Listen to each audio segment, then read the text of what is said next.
everyone. Welcome to season 2 of Math for Antiracism with Teachers to Teachers Global. I'm Callie Herring, Director of Global Partnerships, and I'm super excited to be here with you tonight and to introduce you to one of my dear friends who is in this work for quality education that builds more just societies.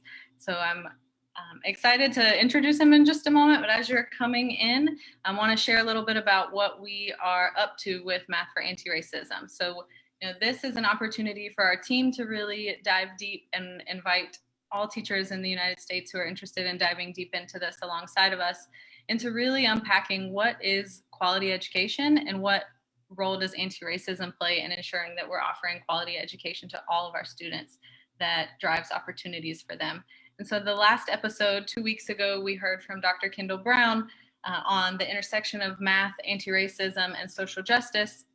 And before that, we got to hear about the generational impact of quality math education. So if you haven't seen those, we hope that you'll check them out after this show. And now it is my honor and pleasure to introduce all of you out there to my dear friend, Donnell Cannon.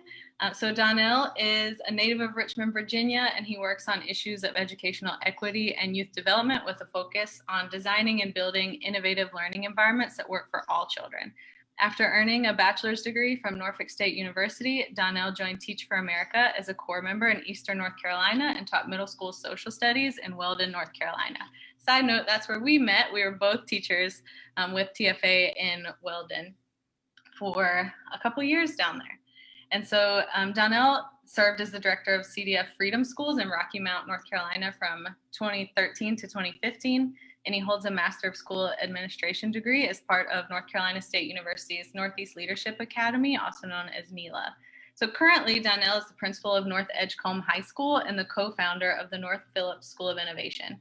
The North Phillips School of Innovation, a micro school, was created to provide students a liberating education that allows them to develop and pursue their passions, realize their life's purpose, remain resilient in the face of challenges, and lead social and economic change in their families and communities, creating a ripple for generations to come. Donnell is the proud uncle of one niece and 2 nephews who constantly fuel his inspiration and urgency in this work. So Donnell, welcome. Thank you for having me. And it's great to join in a virtual space. We've had threads of our work, we've been connected, but this feels good to join again. So true. And here I am in another continent.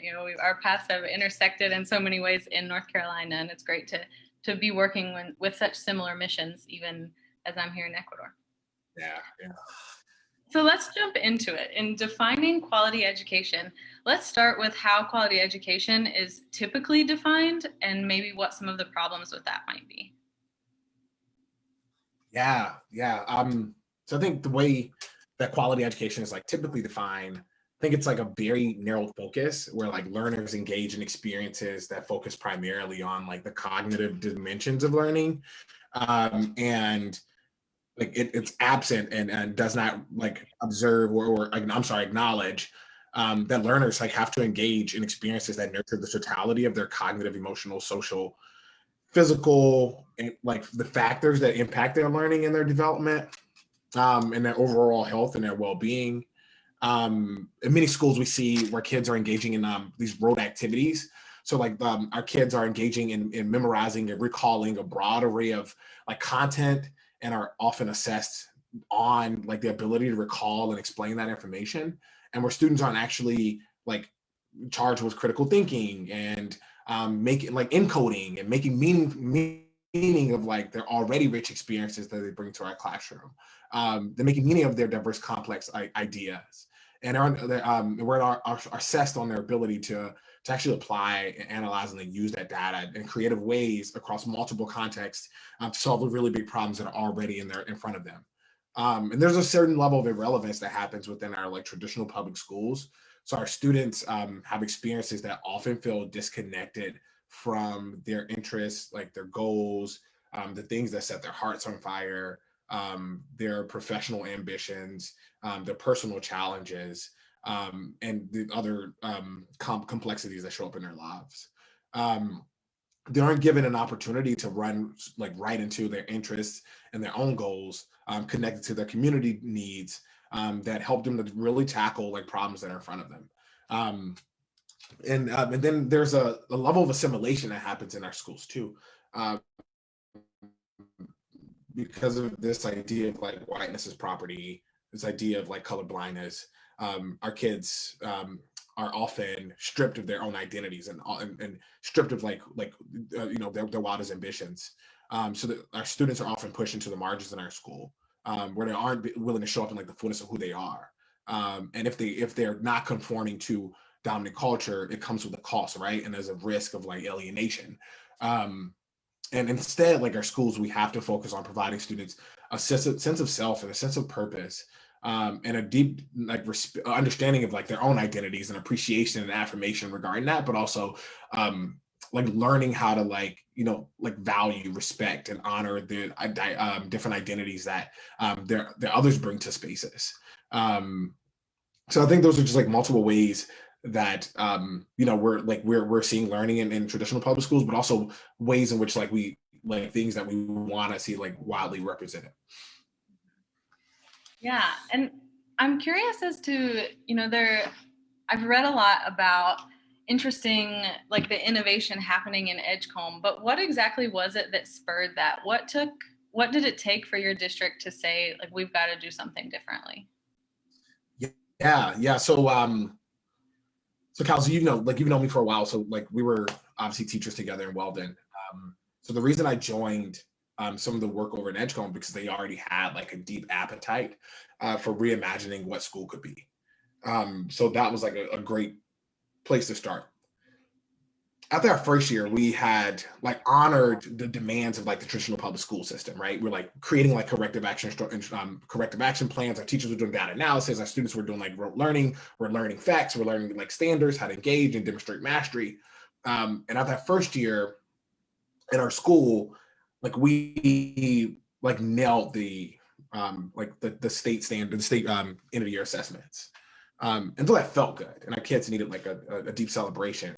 We realized that like school just still wasn't working for kids, right? Because school violated the things that like I like kind of recognized earlier that like needed to be true, right? Like kids need to develop a critical consciousness, a social consciousness, learn how to act on things in their lives, learn more about their own lived experiences in their life context, learn more about their identities to be able to show up in the fullness of that. Run towards like the things that they're really interested in, how to take like real complex challenges in their lives and actually like use our standards and leverage of like solving those problems. Like it wasn't happening for our kids. And like school did not recognize like the jaggedness, right? That our students like bring to classroom spaces, their own uniqueness, right? Like Callie, there's some things that are really unique about you. And there's some things that like are unique and different about me. And our lived experiences, like, though we've intersect, our lived experiences, for the most part, have been different. But our school system right now, in many ways, is like built around a one size fit all. So we're taking like these kids who are like complex and different across multiple dimensions, and we're pushing them into into a cookie cutter model. So we're saying like, hey, Callie, you learn math this time in this particular way. Donnell, you're going to learn science at this time in this particular way. Where like the things that excite me and light my heart up might look different than things that excite you and light your heart up. The ways I understand numerical value might be very separate and different than the way you learn numerical value.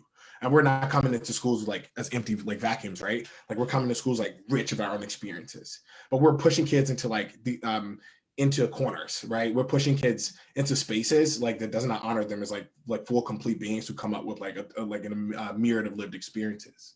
So we recognize that the school wasn't working for kids. And one thing that we often say as our mantra is that like if school doesn't work for one kid, then school's not working. So we have to figure out like how do we design around that jaggedness? How do we ensure that our students like their bold ambitions are honored, who they want to be and become is honored, who like their hopes and dreams are honored, the fears that they have and they bring to our spaces are also recognized and honored. And how do we use our curriculum in service of that? So though we had like nailed we had nailed the state standards, I think we had double proficiency our first year, that felt good, right? And our kids needed like that moment of celebration. A school community needed that moment of celebration. like it still felt like this dress rehearsal, right? Because we were like, well, it's still like, we're still asking our kids to conform to a certain degree. We're still reinforcing the status quo. We're still like directly perpetuating parts of the system that like strip our kids of like living the fullness of who they are. And that didn't feel good. So that was our charge. Like we knew that we wanted students to become the architects of their own lives. And if we weren't defining that alongside of kids, and we weren't like truly in pursuit of that, like how we think about curriculum, how we're thinking about like our day-to-day experiences, how we're thinking about designing our school culture, or rather how we're like joining hands alongside of kids to think about our school culture and think about like curriculums and that sort of stuff in itself was inequitable because it doesn't like honor or wildly represent like that the level of jaggedness that our kids are bringing to spaces. So for us, like that was where our heat came from. That's where our flavor has come from, and that's like the thing that's like kept us on the pursuit for the past like 3 years to try and figure out. And we're getting closer and closer, but we're still not there because it's really hard. Yeah, something that one of your colleagues, Ginny O'Meara, I've heard her say that I think is really fascinating is like there's no done. We're constantly in beta mode, constantly piloting, testing, trying, and adjusting, and to continue to get better. And I think that's such a great mindset to have and thinking about what works for kids.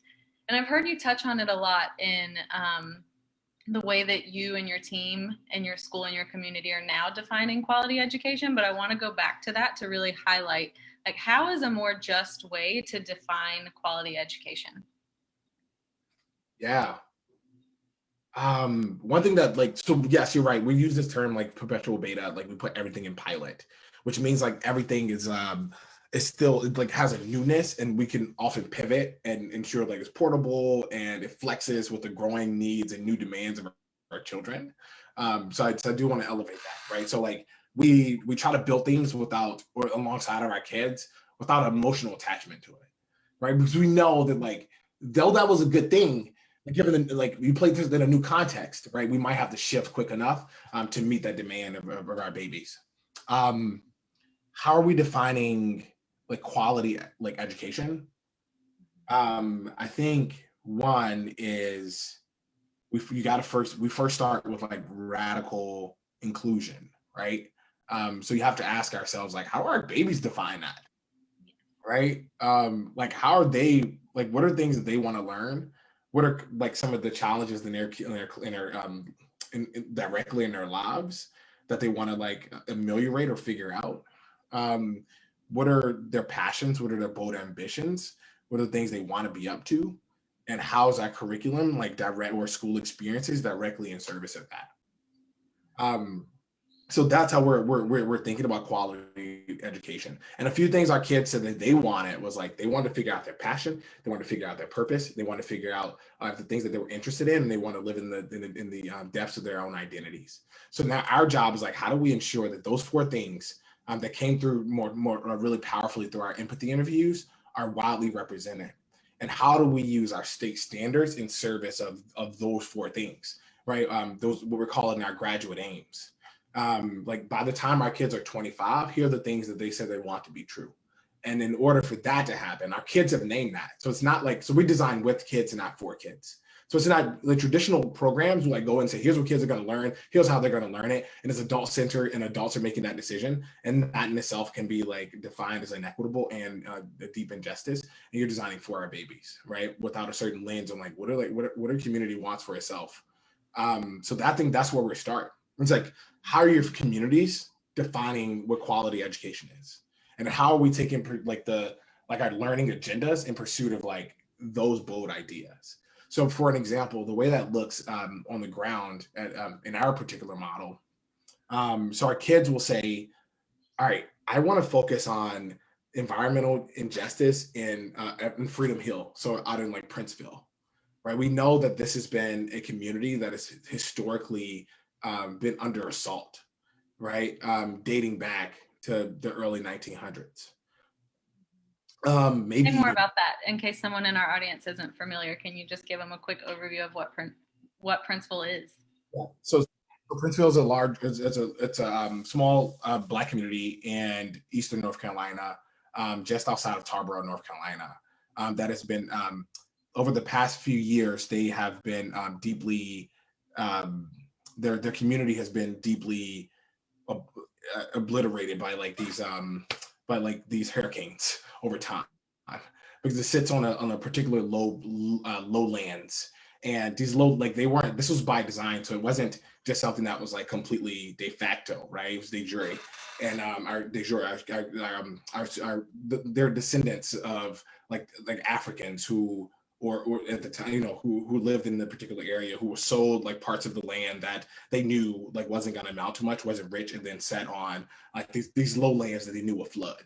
And so years later, that's exactly what has happened. That it's like every hurricane that's come through North Carolina, it has flooded, and it has completely wiped out like the homes in the area, and wiped out communities. And it's like leading to like over time, like deep historical injustice, to a point where descendants and families of long living residents of the space have now had to move out until like the rich history is no longer existing. So our kids are now like, that's something they're really concerned about, something they're really interested in. And as a result of that, they're trying to figure out, how do I use this science standard, the social studies standard, this math standard to solve this big problem? Right, we know that like facing some of the trends of the time, that the Freedom Hill may not be in existence. So as a result of that, I have to figure out, how do I take my Math 1 standard, my world history standard, understanding the context, and use that to solve that problem, because that felt immediate to them. That felt like something that like stoked the heart, and something that our kids wanted to be up to. So yeah, that's a great example. Thank you. I want to go back to something you said. You mentioned empathy interviews. Can you talk a little bit more about how it is that you include student voice into this defining anyway? What does that look like? Yeah. So one thing I think is really important, again, I mentioned, is like this idea of just like radical inclusion. And inclusion is not just merely the absence of like exclusion, right? Like radical inclusion just requires just going further than that. So identifying like what are the barriers that exclude, and then eliminating those barriers, and then welcoming like the stories of our kids in those interviews, welcoming the stories of like other people and experiences to the innovation conversation, and creating spaces where everyone can truly bring their full selves and be equally valued, equally involved. So it's not just simply reducing respecting the differences or hate or age or any of that. It's about truly loving and valuing the person that you're sitting in power with. So how that looks is like not me going, like I'm going inside of families' homes, well, of course, pre-COVID, and just asking, like, when is your kid experience the moments of joy? When does your kid experience love the most? Like, what the things that makes your kids like sad? But then like turning, asking our kids the same, those same questions to help define our model. But also empathy interviews, it's like after I design based on like what our kids said they want, is going back to families and saying, is this what you said you want us to be up to? Like, where are moments where we can like shift our product and our process? And that's another thing I think is really important to us. Like, our process also dictates our product. So in order to design for equity, we believe that we must design like equitably. The practice of an equitable design also requires that we are mindful of how we achieve equity, right? And I think part of achieving equity is like actually raising the voices of young people in a real way, not like going to kids and like asking like, hey, what do you want? But really taking like those insights and using that as design energy to create a fundamentally different experience for babies. So we start there. So before we go in and design these experiences and like, here's what school should be for kids, we start with first asking babies like, what do you want school to be? And you make the time for the magic of human connection, especially across that difference in age. Because kids would say like, well, Mr. Cannon, like, we don't really want that. Like, that's not a school that like I want to become a raving fan of. And we often use this analogy, like, I want kids like with their shoes at their bed, ready to jump in them, like ready to jump in them or sprint to school because they're so excited to be a part of what we're building and designing for them. So empathy interviews is just simply like sitting with kids and asking like questions in a way that's like when you're completely leveled in power, and using that as like design energy to create fundamentally different experiences for children. What is the role of the teacher in all of this? Yeah. So in our school, we said like everyone's a designer, right? Everyone's completely powerful, and our teachers sit on that same on that same that's the same level of power with us. So our teachers should also be like figuring out how, as a curriculum designer, as a classroom designer, how do I ensure my classroom space honors like all the insights that our students that we've been able to gather? How does my curriculum directly support and catalyze the things that like students say they want to define, and the complexities they said they want to figure out by way of our curriculums.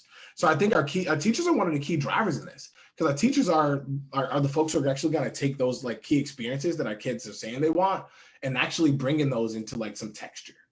So instead of saying like tonight, this is how like I'm going to design this lesson plan, but how do we backwards plan out of like our students' interests, their bold ambitions, the identities, like how the identities are wildly represented, and then and then essentially like trying to create like this equitable backdrop.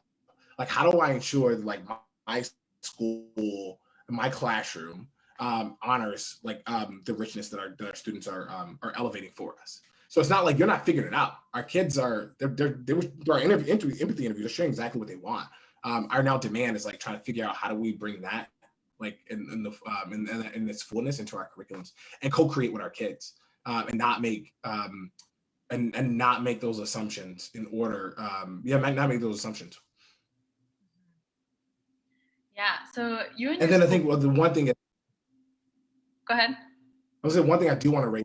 One thing I do want to raise up is that like our teachers also have to remain hyper aware of their own identities and how biases impact their thoughts, their choices, their conclusions, and those assumptions, because those are going to show up like when you're creating those lesson plans, when you're designing your classroom culture and your spaces, the physical representations that are in that space, right? So it's like those are absent of like what our kids are saying they want, absent of the things that are coming, are pushing through those empathy interviews. That in itself like creates a space that that continues to perpetuate a traditional system that has not worked for children.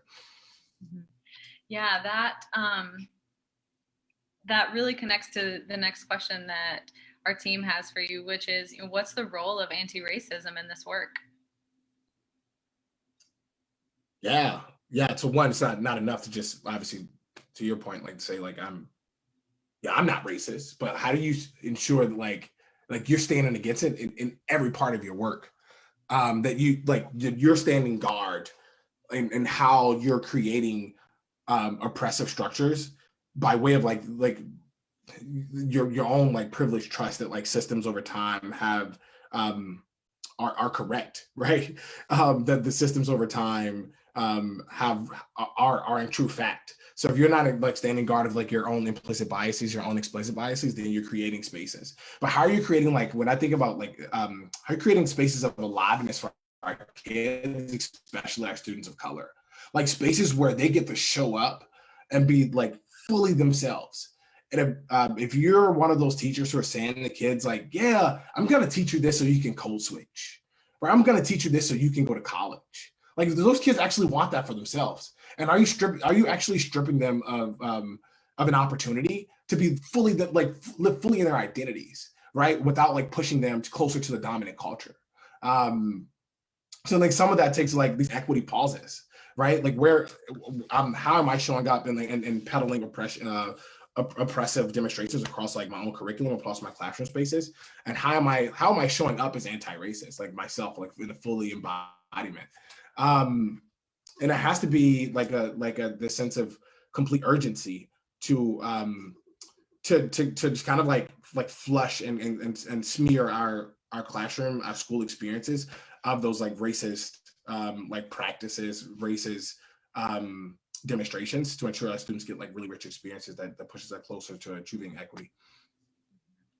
So I hear you saying that there's a lot of personal identity work involved, and also an examining of the system in every moment, and to ensure that students are able to thrive in the fullness of who they are.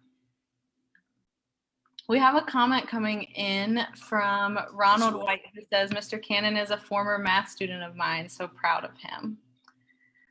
Let's see. Also, I don't know if you want to respond to that really quick before I ask another question. Dr. White, I think Dr. White was my math teacher at Norfolk State University. Wow, well, he's tuning in right now. So that's exciting. All right, we have a question for you too from Alex. And Alex wants to know, what have been the biggest obstacles to this approach at your school? Yeah,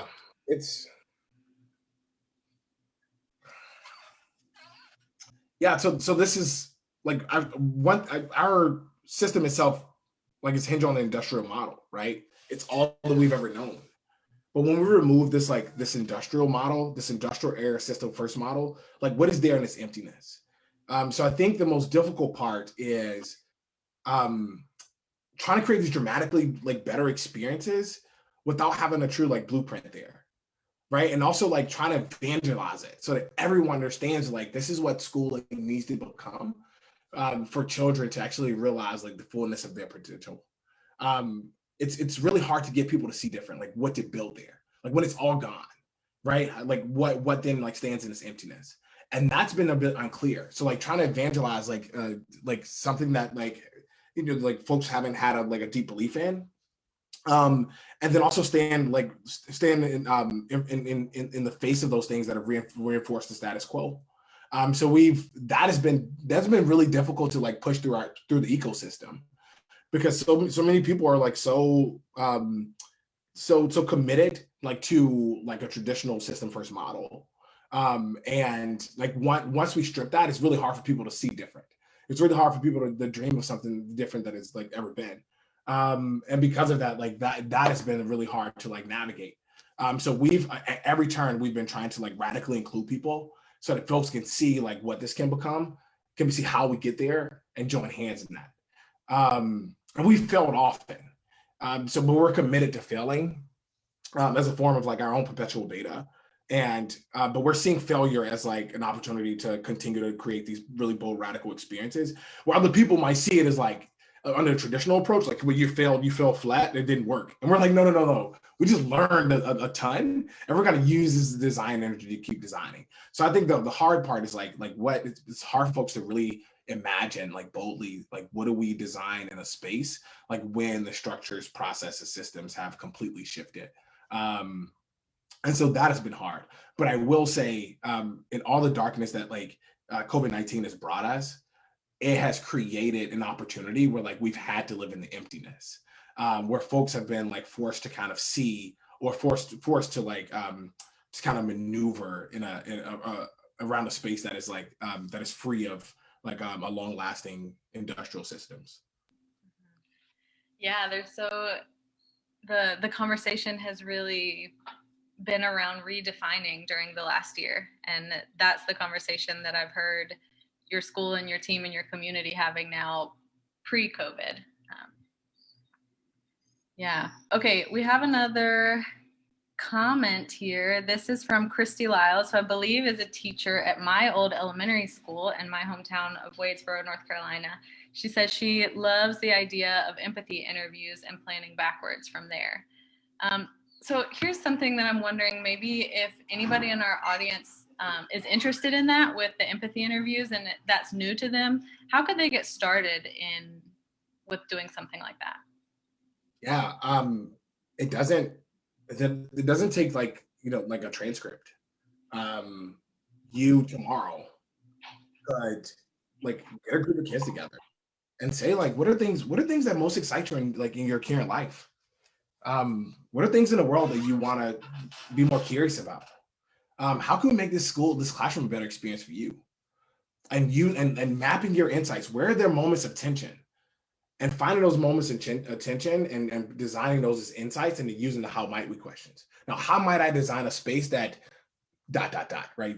You insert the, like, you insert your child's, like, response. How might I create a space that your student wants to come to every day? how do I create a space that allows Callie to pursue her passion and her purpose? How might I create a space that allows like a Black boy to feel alive and to feel like welcomed, and to feel like they can show up in the fullness of who they are, and use that like to create the how might we question. How might I create my curriculum that honors that? How might I create a classroom space that better that better recognizes that? So that is that. I think like you start right there in your classroom. Yeah, and that okay, I'm looking at the clock. We're almost out of time, but I do want to finish with one more quick question before we close out. So in thinking about this, you've shared so much that really has me thinking, and I'm sure the rest of the teachers in our audience and our team as well. We're going to continue to dive into these themes. And can you share with us a little bit, like, what has the impact of this approach been for your school and your community? What have you seen? Yeah, so like for us, like we've seen our kids make like incredibly big leaps. So our first year we doubled proficiency, and over time, like we've only continued to ascend. So we're at this point we were second highest performer in our district. Because we instead of saying like here's what you're gonna learn, how are you gonna learn it? We took like what our kids were actually saying, the things that actually excite them, the things that like that kind of like they want to be up to and thinking about. We build those directly into our classrooms and experiences. So it's no longer like, hey, you're gonna learn rote math, and the math is gonna look like this, and here's how you're gonna solve equations. But instead, we're gonna, if you say you want to learn about like what is it, like how do I make natural hair products to ensure like more of my ladies of color like feel really good about themselves, and I might use my equation to solve that problem. Like our students are now overstanding the standard. So when they're stepping into like these single problems on like the assessments, us kids can now like share like multiple avenues of solving that problem because they've applied it. They've done the critical thinking. They're using that in service of like solving the social problems, to create more of a just world. So our kids, like again, they're deeply like engaging with like the content standards beyond just a single pathway that might have been offered under like a single rote education. So that in itself has been like an undertaking like journey, and it's proven that like once we are given space for our, like design with our kids, then amazing bold things can happen.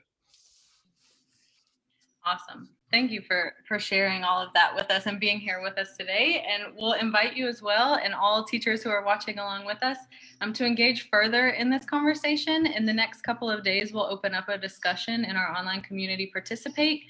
So we'll make sure that that link is in the comments so that people can come in and talk more with us about how are we defining quality education alongside of kids and communities. And just invite you all to tune in 2 more weeks as we have our next episode of Math for Antiracism. Thank you so much, Donnell, for joining us. It's so great to, we could talk about educational equity and opportunities for kids all day long. So I'm glad to have you in this space here at T2T Global. Thanks to all of our audience, and we will see you soon.